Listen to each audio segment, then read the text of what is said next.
পরমারাধ্য প্রভুজি বলছেন, যোগলব্ধ ঋষির নিকট সংগঠন অতি তুচ্ছ ব্যাপার। দিব্য মানবের একমাত্র লক্ষ্য ও আদর্শ হল জাতি, বর্ণ, ধর্ম নির্বিশেষে মানুষকে দেবত্বের পথে দৃষ্টি ফিরিয়ে দেওয়া। এই আদর্শ পূরণের জন্যই তাঁর অবতরণ। এই অবতরণ বিধি নির্ধারিত। সুতরাং আপোষ হবে কার সাথে? আপোষ কখনোই হয়নি, আজও হবে না।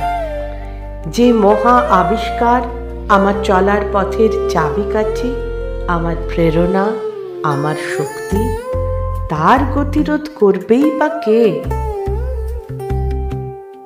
পরমারাধ্য প্রভুজিকে আমার অনন্ত প্রণাম।